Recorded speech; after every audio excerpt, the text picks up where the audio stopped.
딸깍딸깍 하지 마세요. 그렇죠? 삼성이 알면 나도 한다. 대국민 정보기억 최소 프로젝트 눈치 안 보고 하이킥 시작하겠습니다. 자, 출연자부터 소개하죠. 대한민국, 여기 이렇게 써져 있습니다. 대한민국 경영학계의 작은아버지 민주당 최은열 의원 나오셨습니다. 이거 질문 누가 쓴 겁니까? 제가 썼습니다. 작은아버지는 뭡니까? 왜 작은아버지냐면 이제 조순 전 총리나 김종인 전 그 의원께서는 네. 원래 좀 연세도 있고 좀 더 위시고 그 다음이시니까 작은아버지죠. 그러면 대한민국 경제학계의 소부, 대부 아니고 소부, 소부 최은열 의원 나오셨습니다. 네, 안녕하세요. 예. 최은열입니다. 더위에 잘 지내셨어요? 아, 예. 너무 덥습니다, 진짜. 예. 에어컨 없이는 살 수가 없습니다. 예. 자, 그리고 74년 전통의 대구매일신문 최경철 정경부장 나왔습니다. 반갑습니다. TK에서 일이 터졌다면서요? 여론조사 예, 자유한국당 지지율이 뭐 44%가 나왔다면서요? 모 일간지에 저 지방 일간지에 네? 그런 여론조사 결과를 발표했는데 우리 홍준표 대표께서도 오늘 상당히 흥분을 하면서 예. 고무된 결과로 생각을 하시는 것 같은데. 아니, 자유한국당이 뭐 한 일이 있다고 44%. 근데 홍준표 대표는 좀 말이 안 맞는 얘기를 해요. 왜냐하면 언론 인터뷰 때마다 나는 설문조사 결과에 믿지 않는다. 네. 그거 표본 몇 명 된다고 그게 여론에 그걸 좌우하느냐. 항상 이렇게 말씀을 하시는 분이기 때문에 오늘 고무된 것은 사실 고무가 되면 안 됩니다. 아. 여론조사 결과는 항상 믿지 않았기 때문에 이분이 큰 데이터를 갖고 항상 믿어야 된다고 말씀하셨기 때문에 이건 뭐 겨우 1000명, 뭐 1500명 가지고 뭐 설문조사 한 것 가지고 자유한국당의 대표란 분이 그렇게 고무돼서는 안 되고 자가당착에 빠지는 겁니다. 제가 TK의 맹주, 언론의 맹주, 매일신문이 만약에 자유한국당 설문조사를 내서 44%를 넘기면 최경철 부장은 못 나오게 하겠습니다. 좀 낮추도록 아니, 하겠습니다. 어떻게 네. 그럴 수가 있어요. 이거 강남 3가고 TK는 대한민국에 따로 떨어져서 이게 다니는 그런 느낌이 듭니다. 지금 여론조사 결과가 사실 좀 왔다 갔다 합니다. 네. 근데 뭐 대구 시내를 보면 좀 기울어진 운동장에 대한 사람들이 생각이 있어요. 그래서 제가 볼 때는 대구 시내는 그 정도 나오지 않을 것 같고 자유한국당의 지지가 경북은 아무래도 좀 노년층이 많으니까 아마도 지지율이 한 50% 넘을 겁니다. 아마. 그렇군요. 예. 자, 그리고 오늘도 보도국 한치호 논설위원 나왔습니다. 역시 여름 휴가 때문에 출연자를 구하지 못해서 계속 출연하고 있는 한치호 없으면 아시아경 TV가 안 돌아간다. 뭐 이런 얘기가 있다면서요. 그죠. 아침 뉴스로 지금 두 번이나 지금 제가 지금 계속 연속 나와가지고 네? 이미지를 버리고 있습니다. 지금. 그러니까요. 큰일 났습니다 이거. 그럼 출연자를 구해 오세요. 그런 다음 주까지는 휴가라서 네. 뭐 전화를 드렸더니 전부 다 휴가다. 휴가 끝나고 보자. 뭐 이런 분들도 계시고. 뭐 다음 주 지나면 아마 좋아질 겁니다. 심지어는 자유한국당 김종석 의원은 지금 외국이니까 한국에 들어가면 보자. 제가 외국인데 자꾸 전화를 제가 해요. 자꾸 전화하니까. 네, 출장 꽤 오래 간 것 같아요. 아, 그러니까요. 그 최은열 의원도 이제 뭐 해외 출장 가신다고 그러지 않았어요? 네, 내일 갔다가 8월 5일 날 옵니다. 그럼 최은열 의원 없으면 저희 하이킹은 또 어떻게 되는 거예요? 아이고, 제가 없으니까 방송 혁신도가 잘 될 겁니다. 미국으로 전화하세요. 알겠습니다. 그러면 우선 취재기자 리포트, 취재 리포트 하나 보시고 얘기를 이어가 보겠습니다. 네. LG화학 노동조합은 어제 기자회견을 열고 회사가 노조 회의실을 불법으로 도청한 사실을 폭로하고 규탄했습니다. 회사의 불법 도청 행위는 노동조합에 대한 지배 개입이며 이를 통해 노동조합을 탄압하고 말살하려는 계획을 실행하고 있다. 이번 사태가 발생한 것에 대하여 대표이사가 전적으로 책임져야 하며 LG화학은 녹음이 실제 이루어지지 않았다고 해명했지만 노조는 사측의 증거인멸 의혹을 제기했습니다. 회사는 계속 발뺌을 하다 나중에 밖에 나가가지고 저것을 증거를 다 인멸했습니다. 덧씌우기를 통해 가지고 복원되지 못하게끔 해가지고 결국 우리에게 돌려줬는데 LG화학 노조는 결국 박진수 LG화학 부회장과 사측 관계자에 대한 고소고발을 결정했습니다. 노조원들끼리만 대화하고 있는 그 휴게실이라고 하면은 그거는 통신비밀보호법 위반이 해당될 수 있고요. 노조의 업무를 방해했다고도 볼 수 있고. LG화학은 직원 개인의 일탈로 회사도 피해를 입어 다소 억울하다는 표정입니다. 회사 측에서는 투명하고 객관적인 사실 확인을 위해 자발적으로 제3자인 사법기관 등에 조사를 의뢰해 철저하게 진상을 밝히고 그 결과를 투명하게 공개하도록 하겠습니다. 일부에서는 LG그룹 경영진이 겉으로만 직원 간 화합이라는 뜻의 인화를 내세웠을 뿐 LG화학 노조 불법 도청 사태처럼 조직적인 사찰로 직원들을 관리해온 것이 아니냐는 주장마저 내놓고 있습니다. 사안이 쉽게 마무리되기는 어려운 지경까지 몰린 겁니다. 이번 사태를 계기로 정말 재벌 대기업이 노동 3권 그리고 노동 인권을 보장할 수 있는 그런 기업으로 다시 거듭날 수 있도록 모든 조치를 다 강구하겠습니다. 수사 결과에 따라 박진수 LG화학 대표이사의 구속은 물론 LG그룹 구본무 회장과 구본준 부회장까지 영향이 미칠 것이라는 전망도 조심스럽게 나오고 있습니다. LG화학 사측은 발빠르게 공식 사과와 함께 진상규명에 나섰습니다. 하지만 노조가 고소 고발이라는 강공을 선택하면서 불법 도청 사건은 LG그룹 전체로 일파만파 확대될 조짐을 보이고 있습니다. 아시아경제TV 권호철입니다. 야, 리포트를 취재 리포트를 하나 보셨습니다. 근데 저 취재 리포트에 나오는 불법 도청이란 단어가 2017년에 지금 사용이 됐습니다. 최영철 부장 이거 어떻게 보셨어요?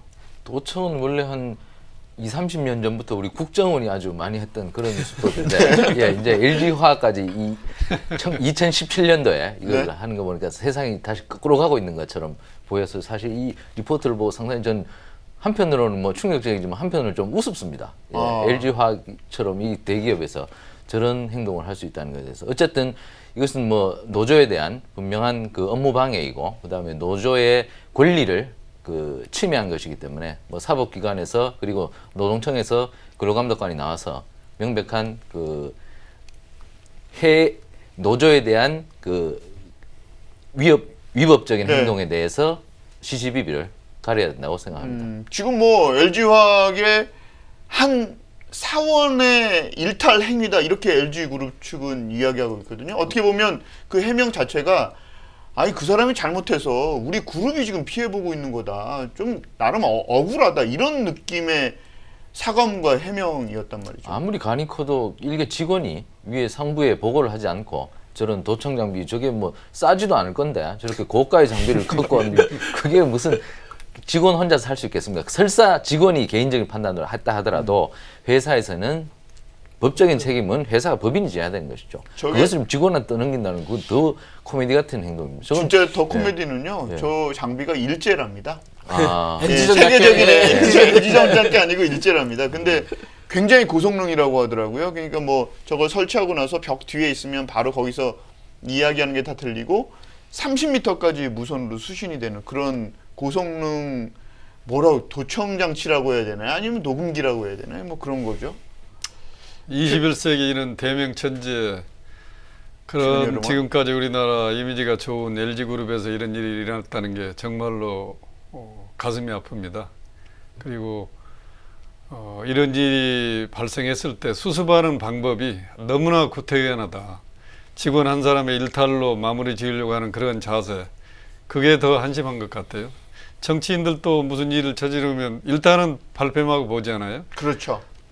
제일 좋은 방법은 사실대로 이실직고하고 국민한테 용서하고 새로운 해법을 찾는 게 좋은데 저렇게 되면은 뭐 그 직원 한 사람의 일탈이라고 누가 믿겠습니까? 아예 처음부터 최고 경자가 국민 앞에 나타나서 사죄하고 이 일에 대해서 앞으로 재발하지 않겠다고 약속하는 게 방법이지. 네. 이런 방법으로 수습하는 것 자체가 안 좋고 또 저는 또 걱정이 그런대로 좋은 이미지 가진 이 LG그룹이 네. 이런 일이 일어났다고 그러면 해외에서 우리나라를 바라볼 때 LG그룹이 저 정도인데 다른 데는 어떨까? 이게서 국가 이미지를 실추시키는데 또 크게 기여할 것 같습니다. 또 그런 면을 고려를 전혀 안 했네요. 네, 저는 그게 더 큽니다. 정치인 입장에서 보면. 그렇군요. 이게 지금 LG화학이 뭐 13년 무분규라고 하던데 13년 무분규 업장에서 일어나기는 좀 어려운 일 아니에요? 이게 그렇죠? 좀 구조적으로 이제 2003년 4년에 LG화학이 노조 그 노사분규 엄청 심했어요. 그래서 파업도 한 80일씩 하고 막 이런 원래 사업장이었어요. 그래서 아마 LG에서는 그 노사분규에 대해서 상당한 그 경기를 일으키는 그 반응을 하는 상황이었을 것 같고, 두 번째로는 이제 작년에 이제 LG 생활건강하고 이제 합병을 했잖아요. 생명과 네, 생명과하고 LG 합병을 생명과. 했잖아요. 네. 네. 합병하게 되면서 아마 작년에 그 노자 임금 타협할 때 상당히 어려웠다고 그 얘기 들었어요. 임단협 때? 네, 임단협 때 어려워서 이제 간신히 그것도 잘 정리를 됐다. 네. 그러다 보니까 이제 이런 행태가 나온 걸로 지금 판단이 되는데, 사실 제가 솔직히 말씀드리면 저도 첫 직장에서 인사과에 있어봤거든요. 네. 인사과 저는 이제 말단 직원이었었는데, 제가 노조 간부들한테 뭐 이렇게 심부름도 많이 이게 회사 걸 서류를 갖다 주고 전달도 했는데 반드시 윗사람한테 승인을 받아야 됩니다. 아, 그 정도입니까? 그럼요. 아니, 가서 괜히 이상한 얘기를 한마디 하면 그게 또 빌미가 돼서 또 난리 나죠. 문제가 네. 되니까 절대 그 직원들은 그 노조 간부들이나 노조하고 이제 접촉할 때는 사전에 승인 받고 가서 무슨 얘기만 해라고 딱 지시가 내려오기 때문에 개인의 일탈이라고 몰아버리는 거는 있을 수가 없어요, 이거는. 지금 LG그룹은 그렇게 해서 꼬리 자르기를 하고 싶어 하는 거잖아요. 그러니까 이게 문제인 거죠. 직원이 어떻게 감히 그 도청할 생각을 하겠어요. 그거는 그 있을 수가 없는 일이죠. 그리고 인터뷰를 보면 LG화학 사람이 아니고 다른 사람이 한 명 또 인터뷰를 아까 국회 정론관에서 이렇게 발표를 했거든요. 저거 그 사람은 제가 좀 누군가요? 확인을 해보니까 네. 저분은 그 화학 섬유연맹 노조 위원장, 그러니까 상급 노조죠. 상급단체. 상급단체 노조. 그러니까 이제 민노총인가요? 민노총입니다. 아. 그래서 하급단체 이제 협의를 하고 있으니까 이제 상급단체에서 와서 같이 원래 하잖아요. 그래서 그렇죠. 이제 같이 회의를 하고 있는데 거기 이상하게 뭐 뒤에 뭐가 있길래 이렇게 보니까 그게 이제 도청장치였다 이렇게 나온 거니까 아마 노조에서 이렇게 반응하는 것 같아요. 아니 상급 노조위원장이 와서도 회의하고 얘기하고 있는데도 도청을 할 정도면 평상시에 여기 휴게실에서 했던 얘기들이 다 도청된 거 아니냐. 그래서 더 격앙돼 있는 것 같습니다. LG그룹 그러니까 지금 노조가 형사고발을 했죠. 그리고 박진수 부회장부터 시작해가지고 관계자들을 형사고발을 했는데 이게 이렇게 수사로 진실이 밝혀질 수 있을까요? 최영철 부장 그래도 나름 이런 사건들 많이 취재를 해본 경험이 있잖아요. 예, 저도 뭐 저희 신문사에서 뭐 전국 언론 노조, 네. 저희 신문사 지부에 노조 사무국장을 해봤습니다만 네. 이런 사건이 나면 거의 노조는 뭐 전투적으로 싸우는 거죠, 회사에 대해서. 지금 초강경 대응인 거죠? 그렇죠. 그렇지 네. 않으면 그러니까. 계속 노조가 밀리니까 협상에서 밀리게 되니까 또 그다음에 좀 바람직한 노사 관계도 아니고 이거는 이번만큼은 좀 강하게 나가주는 것이 회사의 노조를 바라보는 시각도 바꾸는 것이고 또 저 노조 자체로 좀 더 건강한 노조로 갈 수 있는 길이 되지 않겠나 싶고 그다음 또 내일 공교롭게도 또 청와대 기업인과의 만남이 대통령 구본준 부회장이 거기 들어가죠.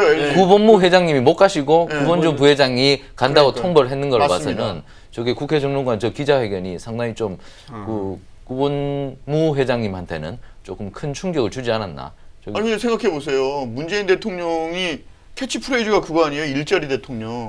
일자리 대통령인데 저는 너무 관련한 불법 사찰 문제가 불거졌다. LG그룹은 거기 못 가는 거 아니에요? 그렇죠. 기분 좋게 그 호프를 맞을 수 있는 상황은 아니잖아요. 그 상당히 대통령한테 부끄럽겠죠, 뵙기가. 그러니까요. 그래서 부회장이 가시는 거 같아요. 네, 최은희 LG그룹의 연수원 이름이 뭔지 아세요? 인하원. 인하원이잖아요. 네, 인하원. 맞습니다. 다른 그룹보다도 정말 인화를 강조한 그런 그룹이거든요. 그렇죠. 그러니까 아마 문재인 대통령도 그걸 굉장히 높이 샀을 겁니다. 근데 하필 내일 만나는 날 하루 전에 이런 노사관계도 중시하고 사람 중심의 경제를 하겠다는 대통령이 취임하고 이런 일이 벌어졌다는 게 뭐 굉장히 대통령 입장에서 충격이 아닐까 싶고 뭐 더 사정 당국에서도 원칙대로 해결하지 않을까. 원칙대로 해결한다. 그러면 이게 누가 책임을 져야 될까요? 뭐 법인 대표이사를 예, 고발했으니까 네. 법인 대표이사가 뭐 책임을 져야죠. 물론 박진수 부회장. 그 당신은 모르겠다고 네. 꼬리 자르기를 하겠지만 그러니까요. 뭐 어쨌든 뭐 법인 노사 관계에서는 법인 대표와 노조위원장이 책임을 지는 관계니까 법인 대표가 솔직히 인정하고 뭐 네. 자기는 설사 몰랐다 하더라도 사과하고 노조의 문제를 그 다독이는 것이 맞는 자세고요. 특히 내일 뭐 오뚜기 같은 100대 기업에도 못 들어가는 회사도 지금 그 발탁이 돼서 오는 판에 그렇죠. LG 같은 저렇게 큰 기업이 이런 사태가 빚어졌다는 것에 대해서 상당히 부끄럽게 생각해야죠. 인화라는 단어를 최은희 의원께서 말씀하셨는데 저도 이제 LG로 오래 출입을 했거든요. 그럼 여기가 사람을 잘 자르지도 않아요. 웬만하면 사람들을 오래 다닐 수 있게 이렇게 보직도 변경시켜주고 삼성 같은 경우에는 막 사람 자르는 게 그리고 정말 이미지가 굉장히 잔인하잖아요. 좋아요. 예. 이미지가 굉장히 좋고 뭐 그 구본무 회장이라든지 뭐 그 회장 일가들이 직원을 대하는 태도도 다른 데랑 좀 다른 것으로 알고 있었는데 뒤에서 이렇게 불법 도청 같은 걸 하면서 노조를 감시 감독하고 있었다. 이거 굉장히 충격적인 일이라는 거죠. 오늘 추가로 보도 나온 네, 걸 한초요? 보면은 그 노무관리부서에서 그 문서를 파쇄하는 거를 노조한테 발각이 돼서 LG화학이요? 네, 그래서 그 노조에서 그 문서 파쇄한 걸 갖다가 다 이렇게 맞춰보니까 뭐 노조 무슨 선정 공작하는 거, 뭐 보도 통지하는 거, 뭐 이런 문건들이 파쇄하다가 아마 그 또 발각이 됐다고 그래요. 그래서 아마 노조 입장에서는 이거는 노사를 서로 이렇게 파트너로 생각하고 같이 해야 되는데 그게 아니라 어떤 공작 대상으로 생각했다고 지금 상당히 그렇게 격앙돼 있는 것 같습니다. LG가 그동안 화장을 잘 하고 다니는 예쁜 기업이었다 뭐 이런 생각도 듭니다. 이중성이 있었던 거 아닌가 뭐 이런 생각 들고. 노사관계에서도 분식을 하신 것 같습니다. 예. 노사 분식. 예, 노사 노사 분식을 분식. 예, 신개념 노사관계를 만든 그 LG로 앞에서는 손잡고 잘 그러니까요. 지내자 이렇게 얘기하고 뒤에서는 그런 비난을 새로 받을 것 같습니다. 예. 너무 또 그렇게 우리가 최은열로. 일방적으로 얘기해서도 안 될 것 같고 이제 경영자 기회 있으면 네. 그쪽 경영자 얘기를 한번 좀 들어보세요. 양쪽 얘기를 다 들어보고 우리가 어떤 판단을 하는 게 좋지 않을까. 저희 기자가요. 아까 리포트에 보면 이제 커뮤니케이션 팀의 그 반응을 저희가 받았잖아요. 근데 한마디도 할 수 없다고 얘기해서 저희 취재 기자가 이렇게 얘기했답니다. 지금 데스크 지시가 떨어져서 난 목에 칼이 들어온 상황이다. 무조건 회사 입장을 반영을 해야 되는데 얘기를 안 해주면 나는 무조건 카메라를 들고 구본준 부회장이나 구본무 회장을 찾아가겠다. 이렇게 해가지고 억지로 저걸 해줄 정도거든요. 그러니까 저 사측에서는 말도 하고 싶지 않은 거예요. 그러면 더 의심스럽지. 말도 하기 싫은 상황이니 싫다 그런 거는 뭔가 이제 감추고 싶은 게 많으니까. 사실대로 말하기가 어려운 그런 네. 국면이라고 우리가 생각할 수밖에 없겠네. 그 경영학 쪽에서 봤을 때 이런 노사 관계가 어떻게 이루어지는 게 온당한 겁니까? 그러니까 거기는 무슨 계급 사회는 아니잖아요. 다 이해관계자잖아요. 그렇죠. 주주가 있고 경영자 있고 근로자 있고 네. 다 똑같은 이해 당사자입니다. 그러니까 서로 입장을 존중해주고 같은 처지에서 우리가 대화를 해야지 임원이고 뭐 직원이니까 너는 낮고 높고 낮다 이런 관점으로 생각을 하는 게 우리나라 한국의 노사문화잖아요. 그런 걸 빨리 탈피해야 됩니다. 하나의 정식 나와 1대1의 하나의 그 대화의 상대다. 그러면서 모든 걸 좀 공개할 것하고 남이 저 상대방 얘기한 게 일리가 있으면 수용도 해주고 네. 그게 우리나라 노사 문화가 가야 될 길 같아요. 근데 지금까지 너무나 상하관계처럼 이렇게 돼버렸어요. 돼가지고 네. 꼬인 것 같습니다. 우리 노사가. 노사 문화가. 그렇군요. 그러면 노측은 또 노측대로 불만이 많은 거고 사측은 사측대로 이 노조가 움직이지 못하게 옥죄해야 되는 그런 구조가 있는 거고요. 결국 저런 예, 최윤철 식으로의 부장. 도청은 노조원들을 각각의 그룹으로 분리시키려는 시도의 하나거든요. 무슨 공산주의입니까? 그러니까 얘는 이렇게 말했다. 쟤는 이렇게 말했다. 그러면서 노조원들에게 각자 맨투맨식으로 사측에서 붙어서 협상력을 분산시키는 거죠. 저렇게 노조원들의 얘기를 네. 듣고 싶다는 것은 적나라한 얘기를 듣고 싶다는 것은 바로 그것이기 때문에 그렇군요. 예, 저건 뭐 정말 이건 20년 전 노사관계 모습입니다. 예. 뭐 앞서서 한초 의원께서 이야기하셨지만 이게 이미 LG화학 같은 경우에는 극심한 노사 분규에 대한 트라우마가 있어서 이걸 뭐 꾸준히 했는지 안 했는지는 잘 모르겠으나 이런 사건이 터진 거니까 일면 또 이해가 가는 것 아닌가 뭐 이런 생각도 왜 들어요. 갑자기 LG 편을 드세요? 저도 좀 아니 그게 아니라 아니 그냥 그런 생각을 제가 해본 인사과에 겁니다. 30년 전에 근무할 때도 이 노조원들의 성향을 좀 대의원들 특히 이런 집행부의 성향을 좀 알고 싶어 했어요. 경영진은 왜 저 사람은 어떤 생각 갖고 있는지 지금 그 최경철 부장 말씀하신 대로 네. 좀 알아야지 상대적인 대응이 되기 때문에 되게 그걸 빈틈도 노릴 수 있는 거예요. 그게 되게 궁금하게 생각했어요. 그래서 어떤 대의원이 노조 총회에서 어떤 발언을 했는가조차도 궁금해했단 말입니다. 그렇기 때문에 아마 지금 말씀하신 성향하고 비슷할 거예요. 근데 트라우마가 있다고 하지만 이번 거는 좀 심하지 않았나? 심하지 않았나. 근데 이 LG그룹 쪽의 반응을 보면 뭐 이것도 잠깐 엎드려 있으면 넘어가지 않겠어? 뭐 이런 반응들도 있는 것 같더라고요. 뭐 엎드리지 못합니다. 왜 그렇죠? 해외에도 뭐 그런 사례가 좀 우리- 있긴 있었나요? 저 일본의 그 유명한 대부업체 다케우지라고 최고 일본의 1위 대부업체였는데 네네. 그 다케우지 회장이 직원들 전화를 도청했어요. 결국 회장이? 예, 그래서 통신비밀법으로 구속이 되고 다케우지는 결국 파산했습니다. 그런 사례가 있기 때문에 이제 직원들 뭐 그렇게 개인 신상에 대해서 하는 거는 앞으로 큰 저기가 될 겁니다. 그 말씀 앞서서도 말씀하셨지만 일자리 대통령이 들어선 지금 2017년 대한민국 이 현 주소에서 사정당국이 이것을 엄격하게 조사할 것 같다는 생각이 갑자기 드네요. 크게. 그렇죠? 네. 알겠습니다. 이거는 뭐 좀 더 지켜보고요. 원래 오늘 주제 증세 이야기를 좀 해보겠습니다. 자, 정부가 초고소득자와 대기업의 증세를 화두로 던졌습니다.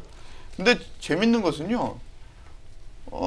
우리 경제 키맨 선장이라고 불릴 수 있는 김동연 경제부총리가 증세 없이 뭐 경제를 운영을 해보겠다 이런 얘기를 한 지 며칠 지나지도 않아서 지금 이런 얘기가 기정사실화되고 있으니까 김동연 부총리가 좀 손이 부끄러워졌어요.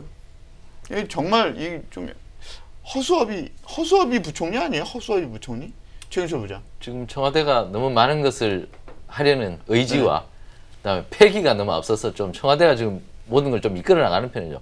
그래서 뭐 아마도 청와대에서 이런 것을 좀 생각을 해서 증세는 결국에 청와대에서 말을 하기가 먼저 그러니까 추미애 대표가 좀 대신해서 청와대 입장을 먼저 전달하고 치고 나온 것이 아닌가 저는 이렇게 생각하고 그 과정에서 지금 그 경제수장인 김동연 부총리는 약간 소외된 것이 아닌가 아니면 청와대에서 그런 생각이 있었다면 당이 얘기하는 것보다는 그래도 부총리가 깃발을 잡고 나가는 것이 한번 청와대가 원래 얘기했던 그 관료들에게 충분한 권한을 주어서 국정을 정상화시키겠다는 그런 의지가 그 제대로 반영되지 않았을까. 근데 지금 약간 순서가 어긋난 것 같아요. 지금. 순서가 어긋났다. 그렇죠. 그 여당한테 한번 물어볼까요? 어떻게 생각하세요? 민주당 국회의원 최은열 의원님. 정부 초기니까 이런 일이 일어났다고 이렇게 생각하고 싶고요. 대통령께서도 후보 시절에 책임 총리니 책임 장관이 이런 얘기 많이 얘기하셨잖아요. 그러면 이제 장관 주도로 모든 게 이제 해야 되는데 정부 조직법도 늦게 통과되고 장관들도 임명이 늦다 보니까 아마 청와대가 주도로 이번까지는 끌어온 것 같습니다. 아무래도 청와대 경제수석실이라든지 경제보좌관 중심으로. 그러나 앞으로는 이런 방법으로 국정을 운영하면은 지난 정부하고 뭐가 다르냐 이런 비난을 받을 것 같아요. 그렇죠. 내가 보기에는. 그래서 대선 과정에서 후보께서 약속하셨던 대로 정말 장관들한테 권한도 주고 책임도 묻고 그렇게 해야지 뭐 권한 안 주니까 나중에 책임 묻지도 못하는 것도 아니겠어요. 그래서 이거 좀 잘 마무리하고 앞으로는 경제는 그래도 부총리가 컨트롤 타워가 돼가지고 끌고 가야지 뭐 다른 누가 개입하게 되면 혼선만 오고 상당히 문제가 많이 있지 않을까 그런 생각이 듭니다. 오늘 그 언론 보도 사진을 보면 예, 김동연 한철이요? 부총리가 눈이 결명염이 오셔갖고 양쪽 눈이 빨갛게 충혈되고 그다음에 입술이 부르트셔서 너무 고민이 많으신 모양이다라고 과로하는 모양이다라고 그래요? 그 보도가 나왔는데 울어서 그런 거 아니에요? 내가 해야 될 일을 청와대에서 해가지고 울어서가 막 아니라 울다 나와가지고 눈 충혈된 거 아니었어요? 울어서가 아니라 사실 고민을 좀 많이 하셨을 것 같아요. 왜냐하면 지금 의원님 말씀하신 대로 문재인 대통령이 후보 시절에 부처 중심으로 앞으로 정부를 운영하겠다고 분명히 말씀하셨거든요. 네. 그거는 공약상이 아니라 그렇게 앞으로 국정을 이끌어가겠다고 하셨는데 초기에 이제 그 빨리빨리 장관들도 임명이 안 되고 진영이 안 짜지니까 이제 겨우 다 짜졌잖아요. 아직 그래도 중소기업 벤처분과는 아직 임명도 못 하셨어요. 뭐 그런 상태니까 이번만큼은 좀 이해가 되는 상황이긴 하지만 이 김동연 부총리 스스로가 이제 증세는 없을 거 명목세를 안 올리겠다고 하셨는데 이게 당정에 또 이렇게 변화가 있어서 또 이제 검토를 해서 다음 주 중에 발표하겠다고 그러셨어요. 네? 내일 당정회의 협의를 하십니다. 네. 내일 당정회 협의를 하면 뭐 어떻게 결론이 나오겠죠. 김동연 부총리 입장이 곤란하기는 정말 곤란할 것 같아요. 뭐 그럴 수밖에 없는 게 이분이 이제 뭐 선거 캠프에 관여했던 것도 아니고 지금 뭐 100대 과제 발표한 건 다 그 당시에 공약사항을 정리해서 지금 하는 거 아니겠어요? 네. 그러니까 그 당시에 이제 직접 선거 공약 만드는데 본인이 관여하지 않았기 때문에 그때는 자기가 제 3자적인 입장에서 뭐 증세 같은 거 필요성을 못 느끼고 했겠지만은 막상 이제 들어가서 이 공약을 딱 들여다 보니까 앞으로 이걸 집행을 하려면 이제 공약은 국민들한테 이제 한 약속이기 때문에 지켜야 되지 않아요? 그러면 돈이 뭐 178조가 필요하다. 네. 그 현실적으로 느낄 겁니다. 이제 김동연 부총리도. 그렇죠. 그럼 이걸 어떻게 만들 거냐? 만들어내야 되잖아요. 하늘에서 떨어진 건 없기 때문에. 그렇죠. 그럼 방법이라는 게 두 가지 있는 것 같아요. 하나는 과감하게 뭐 증세를 국민한테 용서를 빌고 국민을 설득을 하고 이해를 시켜서 증세를 하든지. 그렇죠. 아니면 내가 보기에는 기존의 그 예산 재정 집행 과정에서 비효율이 너무 많습니다. 내가 뭐 정확하게 계산은 안 해봤지만 지금 우리 1년 예산이 한 413조 정도 되지 않아요? 네. 이걸 한 10% 정도를 절감을 해도 지금 정부 돌아가는 데는 별 문제가 없을까? 나는 개인적으로 그런 생각을 김동연 부총리도 그런 생각을 하지 네. 않았을까요? 증세 그러니까 없이 이제, 해보겠다 네. 이렇게 얘기한 건? 그러니까 이제 부총리도 그런 걸 파악을 해가지고 만약 그게 가능하다면 지금 뭐 이렇게 했지만 금년 말이라도 가서 해보니까 우리가 증세를 최소화해도 이 효율만 집행의 효율성만 높이면 충분히 5년 동안에 178조가 가능하다. 이걸 국민 앞에 설명을 하면 그렇게 되는 거 아니겠어요? 그런데 그렇죠. 아직 그거 파악할 시간이 없었다. 부총리 입장에서 보면 내가 보기에는. 그러니까 뭐 시간을 좀 더 두시고 부총리에 대한 실망을 너무 빨리 하지 마시고 한번 기대를 해보십시오. 저희는 오래전에 실망했었어요. 그게 아니라 지금 의원님 저희는 오래전에 의원님 실망했어요. 말씀드리니까 사실은 예산 절감만 제대로 해도 증세를 그렇게 많이 안 해도 가능해요. 왜냐면 10%만 해도 40조면 네. 5년이면 4, 50, 200조 아닙니까? 그러면 지금 말씀하신 178조니까 충분하다고요. 그래서 예산만 잘 절감하고 운영하고 사실 국회에서 쪽지에서만 안 날라다녀도 그게 실제로 제가 이제 보니까요. 네. 그 예산 과정에 더 구체적으로 들여다보면 더 답이 확실하게 나올 텐데 이 복지 하잖아요. 복지에서 그 옆으로 새긴 게 너무 많습니다. 이중으로 지급된 거 많고 또 뭐 국방비가 많지만 그 방산비리 얼마입니까 그게? 아, 그렇죠. 예. 또 이제 뭐 대학 교수들한테는 연구비. R&D 연구비 한 19조 정도 되거든요. 이것도 뭐 한 반 정도 해도 지금 정도 효과는 나타낼 수 있다 이런 이제 결과도 있고 그래요. 그래서 전반적으로 한번 그 들여다보면 아마 그 효율성을 높여서 국민들의 부담을 최소화하면서도 이 정부가 추구하자는 목표를 달성할 수 있지 않을까 그런 생각도 해봐요. 제가 그래? 지난달에 네. 조용히 불가리아를 가면서 제가 공항버스를 타려고 네. 국회 앞에서 공항버스를 기다리고 있었어요. 근데 택시가 오더라고요. 아, 불가리아 공항은 아니죠? 아니 그러니까 이성공항 여의도 공항. 그 리무진 버스를 타려고 예. 서 있었는데 택시가 갑자기 와서 제 앞에 멎어요. 그래서 타래요. 아니 나는 리무진 버스 탈 거라고. 근데 네. 그 사람이 타래요. 그 리무진 버스 값 15,000원만 받겠대요. 공항까지. 그래서 탔죠. 아니 이거 받으면 왜 그 손해 보지 않아요? 그렇게 말씀드리니까 기사분이 누굴 픽업하러 간대요. 누굴 픽업하러 가세요? 요즘요 제일 그 저희한테 좋은 손님이 공항에 픽업하러 오라는 손님인데 교수님들이 많대요. 왜냐하면 연구비가 네. 그렇게 써야 하는 연구비가 많아서 그 교수님들이 공항에서 올 때, 갈 때 무조건 법인카드 끊고 그렇게 이용을 한대요. 그래서 그 손님들이 네. 자기한테는 요즘 큰 손님이래요. 그래서 그렇습니까? 그러니까 교수님들이 얘기하는데 왜냐면 이렇게 써야 된대요. 쓰지 않으면 쓸 돈이 그래요? 예. 전직 없게- 교수한테 한번 물어볼까요? 서강대 총장님. 최은열 하여튼 그런 국회의원. 부분들이 많아서 네, 아까- 교수 예. 입장에 내가 또 부총장도 하면서 그러니까 이제 그런 실제로 그런 게 있어요. 네. 그래서 네. 우리 교수분들의 어떤 그 치부를 내가 이 얘기해서 참 우리 교수들한테 미안하긴 하지만 내가 봐도 진짜 이거는 국민 세금이기 때문에 잘 써야 됩니다. 그러니까요. 또 교육부가 너무 많은 돈을 가지고 있는 부분도 있어요. 그 사실 대학 자율로 쓰게 하면 될 텐데 교육부가 너무 많은 돈을 갖고 자기들이 옥죄니까 네. 대학은 또 거기에 눈치 봐서 써야 되니까 또 자율적으로 못 쓰고 그래서 이 정부가 좀 놔줘야 돼요.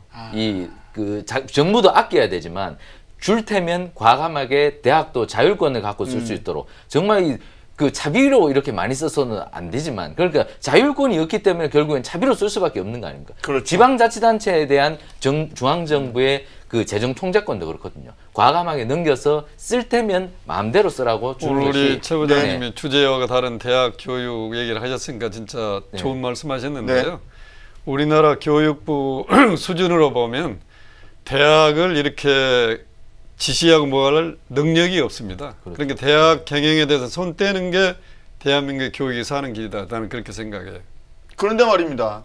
뭐 최영철 부장이 이야기했던 부분도 있었고요. 방금 전에 최은희 의원께서도 얘기하셨던 부분이 있지만 나라 돈이 나갔을 때 공무원들은 그 돈에다가 이거는 택시 비용이라고 꼬리표를 붙여놓고 이거는 연구용이라고 꼬리표를 붙여놓고 이거는 점심 먹는데 먹어야 되는 거라고 꼬리표를 붙여놓잖아요. 그래야지 자기네들이 안전하니까. 그렇죠. 그러니까 대학 교수들이 인천공항에서 자기를 픽업해 오라고 그 돈을 쓰는 거예요. 그렇죠. 지금 우리나라 그 예산이 그렇게 쓰여지고 있거든요.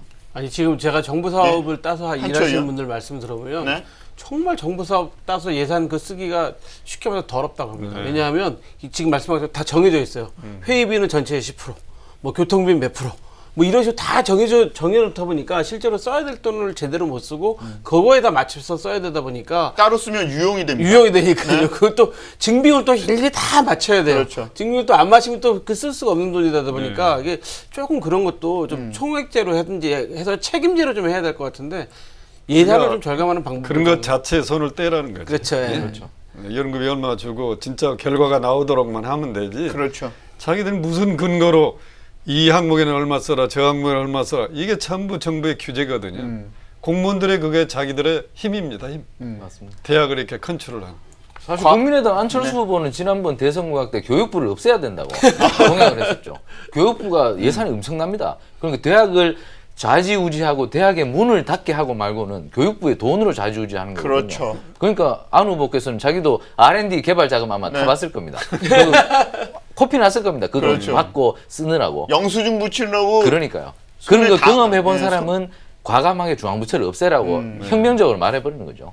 맞아요. 과학기술정통부가 지금 생겼잖아요. 정보통신부가. 그런데 과학기술이 또 한번 개발을 하게 되면 뭐 연구를 하게 되면 뭐 10년, 5년 이렇게 장기로 하잖아요. 그렇죠. 근데 그 장기로 할 때 1년 단위로 영수증을 다 제출을 해야 된답니다. 그리고 맞아요. 결론을 내야 되는데 그러니까 결론을 내야 되니까 과학이라는 게 하루아침에 뭐 오늘 될 수도 있고 10년 뒤에 결과가 나올 수도 있는데 결과를 내야 되니까 이 사람들이 어떻게 하냐면 그냥 무조건 특허를 내는 겁니다.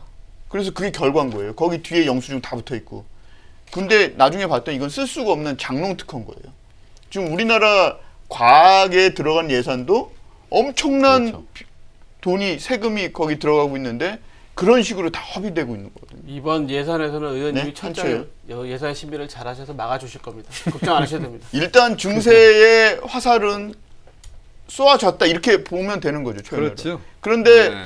보니까 정부 여당의 플레이는 굉장히 영리해 보인다. 뭐 이런 생각이 자꾸 들거든요. 이제 정세 문제 제가 작년에 이제 총선을 치를 때부터 네. 그런 공약을 제 스스로 이제 만든 게 있어요. 특히 이제 법인세 같은 경우 MB 대통령 때 이제 감세를 했잖아요. 감세할 때 목표가 감세를 해주면 기업이 투자가 활성화되고 고용이 늘어나서 이게 선순환 구조로 가기 때문에 감세를 한다. 경제가 정상적으로 돌아갈 때는 그게 답입니다. 교과서에 다 그렇게 써 있어요. 네. 그런데 지금 현재 우리 경제 구조는 순환기적인 위기가 아니라 구조적인 위기 상황이어서 그게 통하지가 않거든요. 결과적으로 보면은 지금 경제가 돌아가 가지고 나온 과실이 다 어디로 가 있느냐? 개인 가계도도 안 가고 정부로도 적게 가고 다 기업으로 가 있습니다. 기업으로. 그럼 가 있는 돈이 투자로 이어지면 괜찮아요. 근데 투자가 안 이루어지잖아요. MB가 감세해가지고 MB 대통령 5년 동안에 법인세 전략분이 한 30조 정도 됩니다. 박근혜 대통령까지 하면 아마 그 감세로 기업한테 가 있는 돈이 한 60조 이상이 될 겁니다. 근데 그게 실제로 활용이 안 되니까 이제 무슨 일이 벌어지느냐. 뭐 직원들은 이익 많이 내는데 왜 성과급 안 주느냐. 그리고 임직원 성과급 잔치하는 겁니다. 또 이제 배당도 이제 잔치하잖아요. 배당하면 누구한테로 돈이 가겠어요? 대주주 아니면 외국인 투자자. 그렇죠. 우리나라 대부분 대기업들은 외국인 지분이 한 60% 되잖아요. 그렇죠. 그러니까 그렇게 가는 거고. 그러니까 정말로 국민한테 돌아야 될 과실이 결국은 소수의 몇 사람들한테 가는 거고 심지어는 외국인한테 가는 거고. 이게 이제 굉장히 왜곡됐잖아요. 그래서 저는 작년부터 이거를 정상화하자 차라리 이전으로 네. 그렇게 해서 가계 부분으로 가고 정부 부분으로 차라리 가서 재정을 통해서 경제 성장이라도 하자. 2016년도 1사분기 경제 성장률이 0.5%인데요.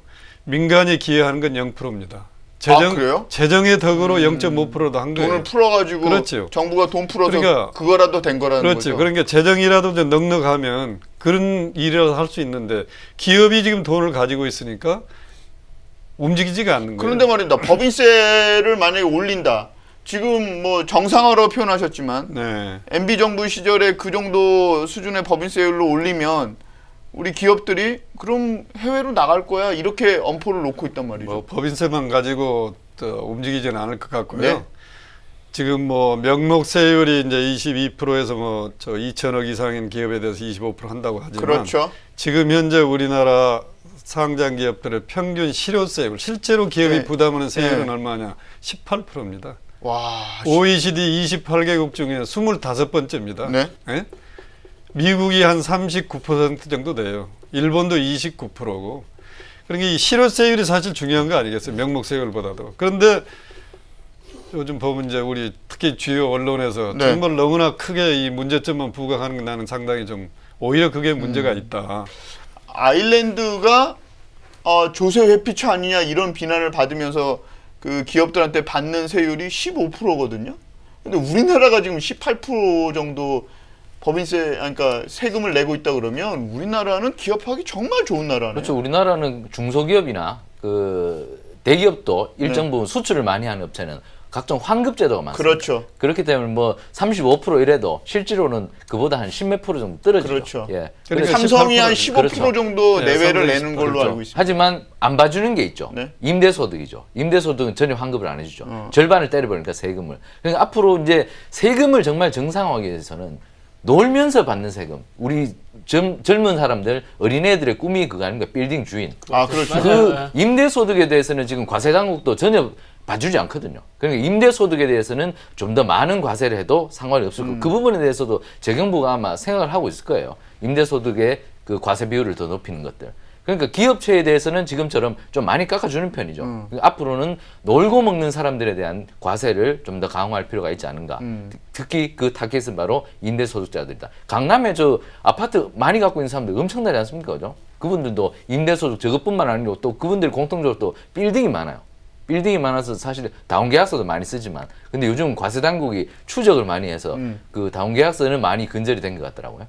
하여튼 이런 놀고 먹는 소득을 발굴해내서 거기에 대해서 과세를 하는 것이 국가의 재정도 튼튼하게 하고 사회의 공평성을 높이는 것이다. 저는 그렇게 생각합니다. 초고소득자와 초대기업에 대한 과세를 정상화시키겠다. 이게 지금 문재인 정부 증세의 첫 번째 목표인데 참 기업 얘기 거기에 덧붙여가지고 표현으로. 이제 소득이 있는 곳에는 반드시 세금이 있는 거 아니겠어요? 우리 헌법에도 국민의 4대 의무 중에 하나가 납세 의무입니다. 그렇죠. 세금 안 내면 우리 헌법을 어기는 거예요. 근데 우리 지금 근로소득자의 48%가 세금을 한 푼도 안 내거든요. 이것도 내가 보기엔 잘못됐다. 조세 정의의 차원에서. 그러니까 정말로 저소득자의 삶을 우리가 중시를 해야 되겠잖아요. 그래도 예를 들어서 100만 원 월급쟁이한테 1원이라도 세금 내게 하는 것이 정상이다. 그렇게 세금 내고 1원을 내고 차라리 1원을 덧붙여서 나중에 환급으로 2원을 주더라도 네. 모든 국민은 세금을 내는 거다. 이런 걸 우리가 정착을 시키는 것이 이 궁극적으로 가야 될 목표 같아요. 근데 되게 이제 정치하시는 분들은 중산층이나 서민들 머릿수가 많으시고 하니까 여기에는 가능하면 손 안 대려고 그러고 그렇죠. 뭐 돈 많은 사람만 한 건데 돈 많은 분들이 조금 더 부담하는 건 맞지만은요. 그래도 이제 앞으로는 국민들과 허심탄회한 대화를 통해서 바로 이 계세주의, 소득 있는 곳에는 반드시 세금을 낸다는 그거를 정착시키는 것이 우리 사회 정의의 차원에서 필요하다. 자, 그러면 제가 여당 국회의원한테 한번 여쭤보겠습니다. 문재인 정부가 추진하는 증세는 초고소득자와 초대기업만 한정되는 것은 아니다. 이렇게 생각하십니까? 장기적으로는 방금 제가 말씀드린 대로 그런 방향으로 가야 되고 또 지금 손을 안 대고 있는 게 이제 지하경제 부분이잖아요.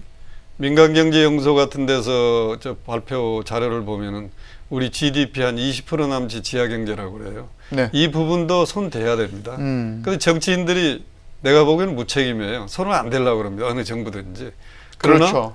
그러나 이거는 나는 국민 전체의 지지를 받을 것 같아요. LG경제연구소에서 작년인가 나온 자료에 보면 우리나라 지하경제금 한 300조 정도 된다고 그래요. 네. 그러면 이제 저 엄청나고. OECD 같은 데 다 한 10% 정도는 되거든요. 그럼 우리가 OECD 평균 정도의 수준만 사회를 깨끗하게 만들면 과세 소득이 한 150조 정도 노출이 됩니다. 150조의 평균 세율 한 20% 곱하면 거기도 30조의 세금이 들어오잖아요. 그러니까 그런 지하 경제를 좀 양성화하고 아까 또 재정 집행의 효율을 좀 높이고 그렇게 하면 지금 우리 사회에 필요한 복지 다 지출하고 그래도 아마 재정에 여유가 생기지 않을까 저는 그렇게 생각을 해요. 이 지하경제 양성화 말씀하시니까 한초유. 한동안 그 지하경제 뭐 박근혜 전 대통령이 그런 말 이야기했다고 또 그 구설에 올르기도 했는데. 그렇죠. 활성화. 예, 활성화.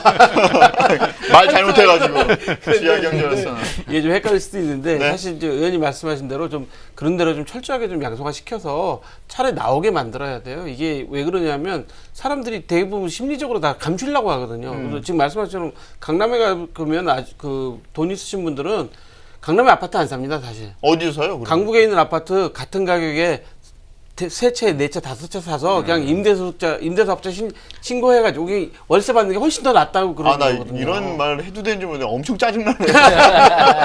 아니 근데 이게 사실이에요. 네? 이게 사실이고. 맞아요. 예, 그리고 압구정동 아줌마들은 가서 저기 외야 표시예금 가입합니다. 그렇기 때문에 지금 의원님 말씀하신 대로 좀 그런 걸 좀 양성화시켜서 좀 할 수 있도록 좀 많이 좀 만들어야 되고 네. 또 투자처도 또 일부러 또 많이 만들어서 좀 있는 돈 좀 더 끌어내야 돼야 되고 그다음에 의원님 말씀하신 대로 기업도 좀 이제 좀 정신 차리고 좀 뭔가 사회에 좀 공헌할 수 있게 뭐 쌓아놓고만 있을 게 아니라 그 위험을 대비해서 쌓아놓고 있는다 그런 말을 하는데 그러지 말고 좀 할 수 있는 데도 여기 좀 같이 내놔서 그 고용을 좀 많이 창출할 수 있는 일을 좀 해야 되는 게 사실인 것 같아요. 정확한 지적이신 것 같아요. 지금 최은열 의원께서 이제 수치로 말씀하셨잖아요. 지금 평균적으로 한 18% 정도 세금을 내고 있고 그리고 우리나라 산업용 전기가 제가 알기로는 사우디아라비아보다 더 싸거든요. 가정용이 훨씬 비싸잖아요. 아니, 그러니까 사우디아라비아가 어떤 나라입니까?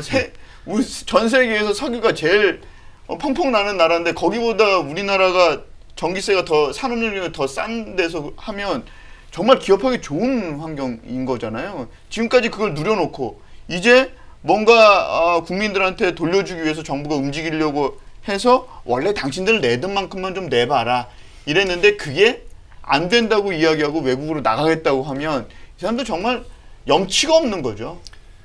뭐 제가 이제 이런 말씀을 드린 건 좀 뭐합니다만 특히 이제 우리나라 대기업의 경우 특히 재벌 오늘날 저기 세계적인 기업이 됐잖아요. 네. 그럼 정말로 그 재벌들이 힘으로만 됐을까? 90년대 중반까지 우리 사회는 다 이 정책금융이라고 그죠. 했잖아요. 네. 우리도 다 뭐 시중금리가 15% 할 때 우리는 예금금리 5% 해가지고 국민이 희생해서 예금하면 그 돈을 정부가 기업들한테 대출해주게 했잖아요. 다 그 영향으로 오늘 대기업이 된 거거든요. 그렇죠. 그런 건 까마득하게 잊어버리고 지금 자기들이 세계적인 1등 기업이다. 우리가 뭐 성과급 잔치한다. 어느 사람 뭐 1년에 이번에도 보니까 뭐 어느 기업의 그 평균 뭐 소득이 뭐 67억이더만 1년에 연봉이. 네. 그러면 세계적인 기업이니까 그 이상 받아야 되겠죠. 그러나 한국의 기업은 재벌의 기업은 그래서는 안 된다. 나는 그렇게 생각해요. 그러니까 그 우리 기업의 어떤 사회적인 책임도 좀 다 해야 되는데 지금 와서 뭐 2% 올리면 해외로 나간다. 이건 진짜로 우리 앵커가 말씀하신 대로 좀 염치가 없는 얘기 같고요. 또 한 가지만 더 덧붙이면 최경환 부총리가 부총리 돼가지고 한 일 중에 기업한테 이제 사내유보가 쌓인다고 비판들 하니까 네. 그러면 투자하고 배당 주고 임금으로 올리지 않으면 세금으로 받아가겠다. 기업 한류세제 했잖아요. 맞습니다. 그것도 정말로 현실과 시장을 모르는 하책 중에 하책 같아요. 투자는 왜 안 이루어지냐 아까 얘기했잖아요. 맞습니다. 기업에 대한 수요가 없으니까 네. 안 하는데 그러니까 그렇죠. 이제 투자가 안 이루어지니까 기업이 부동산을 사도 투자로 인정을 해줍니다. 그래서 제일 혜택 본 게 현대자동차가 삼성동에 11조 안전부조 투자한 거예요. 그건 다 투자로 인정받아서 세금 혜택 다 본 겁니다. 배당 주라는 게 다 아까 얘기 드린 대로 외국인 지분이 한 60% 그렇죠. 되니까 삼성전자가 2015년도에 3조 5천억이 배당으로 나갔는데 2조 5천억이 외국인들한테 갔더라고요. 그게 무슨 국내 소비에 도움을 주겠습니까? 전혀 도움 안 되죠. 임금 올려라 하니까 누구 임금이 올라가겠습니까? 돈 잘 버는 대기업의 정규직 임금만 올라가는 겁니다. 그러니까 우리 사회 양극화를 더 심화시킨 거예요. 옛날에 MB의 감세 정책으로 인해서. 맞습니다. 부작용입니다. 이게. 그렇죠. 그러니까 이 부작용을 없애는 게 정상화다. 나는 그렇게 얘기를 해야죠. 법인세 인상이라고 죽는 소리 하지 말고. 박근혜 정부에서 그 단어를 썼죠. 비정상적인 상황의 정상화. 비정상의 정상을 그렇죠? 얘기했죠. 지금 그 상황으로 돌아가자는 거 아니에요? 그러니까 기업들은 죽는 소리만 하는 게 이거죠. 허가내기 힘들다. 뭐 허가낼 때 절차가 복잡하다. 우리나라에서 공장 하나 내면 뭐 30일, 뭐 300일이 걸린다. 뭐 이런 건데 사실 그거보다는 지금 말씀하신 것처럼 뭔가 좀 다른 것도 할 수 있는 것이 있잖아요. 꼭 공장 세우는 것만이 투자가 아니잖아요. 뭐 여러 가지 다른 펀드도 할 수 있고 지금 뭐 벤처기업들도 도와줄 수 있는 거고. 그런데 우리나라 대기업들은 벤처기업 도와주는 경우가 거의 없습니다. 다 자기가 해야지. 네, 그렇죠. 그리고 그럴 수도 있어요. 4차 산업혁명 때문에 대기업이 사람을 뽑기 힘들면 사람들이 많이 필요한 1차 협력사, 2차 협력사, 3차 협력사에 사람을 안정적으로 뽑을 수 있게 자기네가 현금 결제해주고 맞아요. 안정적으로 그 결제된 금액들이 3차, 4차까지 흘러갈 수 있게 자기네가 그 시스템 만들면 되거든요. 근데 보면 대기업들은 어떻게 하냐면 1차 협력사한테만 잘 줍니다. 그 다음에 1차 협력사가 돈을 주던 말던 냅둬요.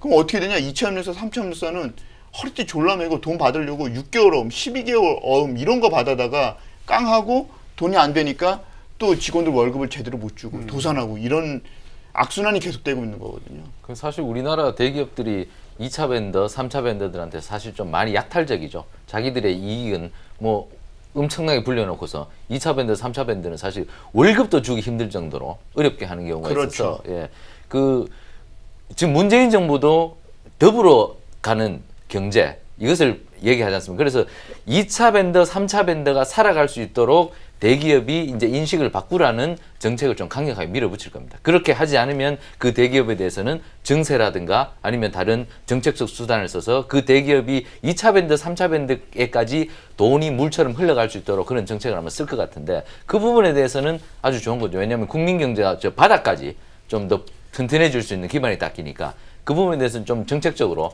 좀 2차 밴드, 3차 밴드도 같이 잘 살 수 있도록 대기업이 이제는 좀 내놔야 된다. 나눔과 협력이죠. 사실 우리나라가 나눔과 협력이 안 되는 것이 우리는 어릴 때부터 초등학교 때부터 그 외국에서는 사실 나눔과 협력의 수업을 하지 않습니까?